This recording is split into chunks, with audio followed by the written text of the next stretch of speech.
The second half has the BEQ filter baked into the file. So you don't have to do anything, just play it. They're both level matched. Hey guys, this is going to be a twofer video. I'm going to cover two topics on this. First of all, a couple brand new additions for free to owners of the ShakEQ. And I'm going to introduce you and give you a demo on your systems of the BEQ project. And I promise you, if you've got good subs and or any transducers, it is going to be the biggest, and this is not clickbait or hyperbole, biggest change and upgrade to your home theater that you will ever do. Because you're not taking advantage of the equipment you already have without it. So first of all, if you haven't seen my review of the ShakEQ box, definitely go watch that first, because that's going to cover what this is, who it's for, how to use it, and all that kind of good stuff. Since that video, since it was released, just the other day, they released a new firmware update that adds two very important features. One is native BEQ support. Now I'll get into the specifics about how to run it in a bit here, but just know that if you have one of these, it now completely natively supports BEQ. Now getting the BEQ files on it and using it is a little tedious. It's a multi-step manual process, but it works. So if you're looking to try it and you already have one of these, you can. I'm going to show you that in a second. Second, they've just added their anti-mode subwoofer calibration into the box. Now that's a little more limited because you're only limited to a single subwoofer output on this. So it's really only good if you have a single subwoofer in your system. But if you do, and this is going to someone that has that exact configuration, a single subwoofer and transducers, and I'm going to be installing this for him and shooting that video separately, it's perfect. That will give you calibrating your subwoofer completely automatically. It's that simple. Now, I can't test it right here because it requires a special microphone that only comes with the lower end receivers like YPOW or Odyssey. You need the 3.5 mil calibration mic. I don't have any of those. I have to wait until I get to my friend Josh's house and I can use his microphone, but I'll be covering all of that in a separate video. Now, as far as flashing the firmware, here's all you have to do. You get yourself a thumb drive, or like I have here, a micro SD card in a USB adapter, and you go to the downloads page on DS Speaker's website, and you download the new firmware. You go through the procedure for powering it down, inserting it, powering it back up, and it flashes, and you're done. To load a BEQ filter is really similar. You start by creating your flash drive. You go to a special page on their website to search for the movie that you're about to watch. You download that file and you put it again on a blank flash drive. Again, you put it in, you go through a power on sequence, and it will display the name of whatever filter you just loaded into your box. And you're good to go. Now, what is BEQ and why should you even be concerned about using it? And why would you want to use it if you already have this? The BEQ project, in a very, very simplified term, is like if you have bookshelf speakers or a little computer speaker setup or sound bar, you have a certain amount of bass in it, usually not that much. Well, what happens if you add a subwoofer? All of a sudden you have more bass. Now you didn't do anything to turn the bass up. You didn't add anything to the signal or anything like that. You simply extended what you can play. That's doing it on the hardware side. I think everybody can understand that. BEQ does the same thing to the signal on the software side. Now you might be asking yourself, why would you ever need to do that? Aren't you just boosting the bass? And the answer is, unfortunately, no.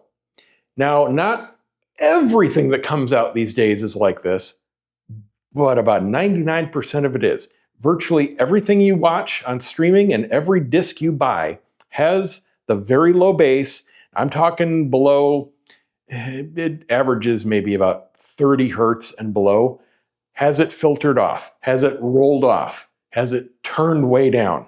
The information is still there, but it's just completely rolled off at the tail end, right where great subs And transducers especially are in their sweet spot. Now that's what makes this such an incredible device on its own without BEQ, because it will, I don't want this to come off as anything negative, but it fabricates that ultra low information that's been rolled off and is essentially not there to be used from the higher information. So it takes things, say in the 40s, and basically copies them down into the 20s.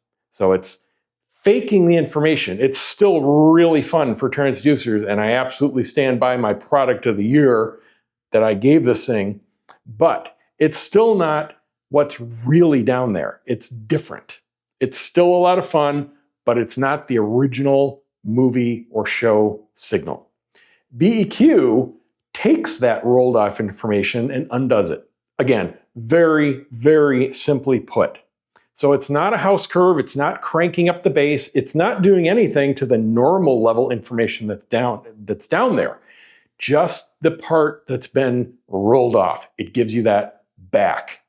So all of a sudden, your great subs and transducers are now hitting down to 1 hertz, as if the information was never touched to begin with. Some movies come out that way on the disc, and there's nothing to be done. You've got full information ready to go. But like I said, the vast majority have some amount of filtering off. So BEQ, the project, undoes that. I'll put a link down below to the AVS forum thread where most of us talk about the project and kind of where it originated. There's an awesome author that makes this special software that can analyze the soundtrack from a show, and then filters can be created from that to undo whatever was rolled off. So there are many ways of actually running the BEQ software. The easiest is this.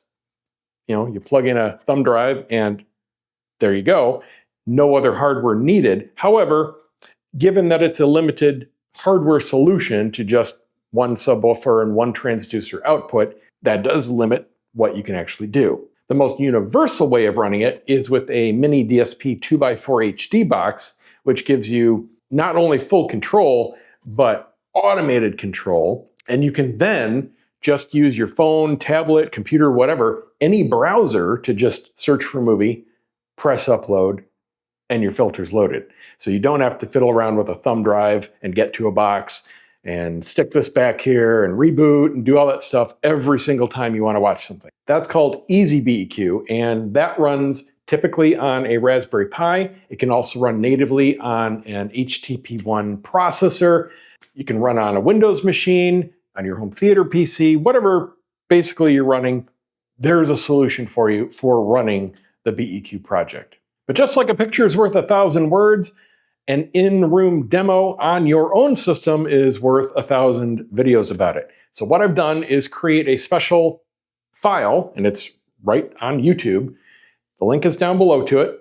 All you have to do is play it on your system. The first half, it's a, 5-minute or so total clip. The first half is a small segment from Master and Commander, and it's as it comes on the disc. And the graph you'll see is the response on the disc. And you can see that it is heavily rolled off on the low end. It's absolutely pitiful and leaves so much left that your system is simply not playing.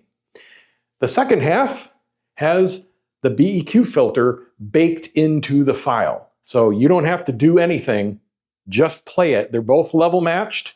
The only thing different between the first and second half, the second half has all of that low information back. So whatever system you have, whatever subs and transducers you have, you can now experience the difference between having BEQ running and not. So you can make a decision of, I don't really notice that much. Maybe your subs are small and it's just not that big of a deal to you. Completely fair. But if you've got 15, 18, 21, 24-inch subs or whatever, I promise you, and any transducers, I don't care what budget level they are, any transducers, it will transform them because all of a sudden they're going to work. They have something to play. And without BEQ, they don't. It doesn't matter what kind of house curve you have. It doesn't matter how much you turn up the bass or turn up the level on your sub. If the content isn't there to play, that doesn't do anything. One quick note, There's not one master filter. There isn't one correct way. There isn't one, this is the way it should be, or anything like that. All the filters are completely opinion. And there's going to be multiple filters for most movies. Let's say, for example, Master and Commander. You go in there, I'm going to watch Master and Commander. So you go to search for your filter and you see, oh, well, there's 4 different filters. 4 different people did 4 different filters for the same movie.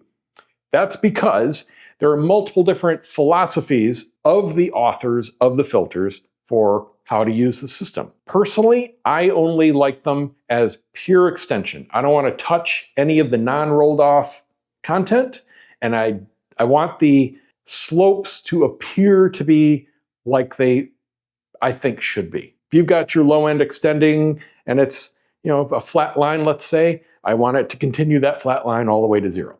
As again, very general statement. Other authors will just crank the bass up to maximum, right to clipping, and their bass heads, totally cool. And they just want everything possible from every movie.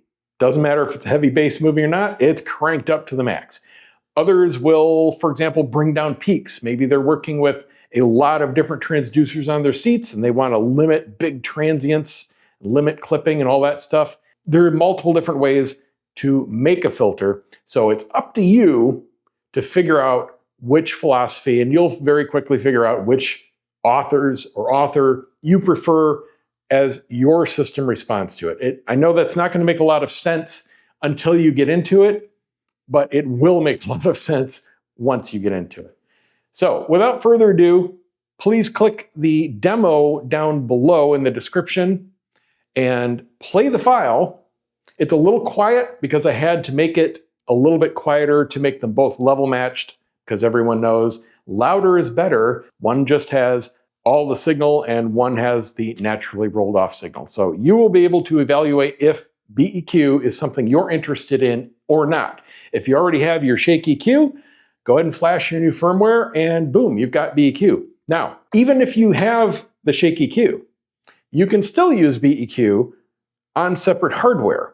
It gets pretty lively, let me tell you that. I tried that when I was making my first video. It's a little too much for me, but like I said in that video, I think most people will really like it because most people do like a lot of action. I like my transducers to be very natural and you don't even know they're there. I want them to feel like a natural extension of the subs and for them to completely disappear. I'm not looking to shake myself out of the seat, but there are lots of people that do and physically can with their setups. I mean, they're massive. It's complete personal preference.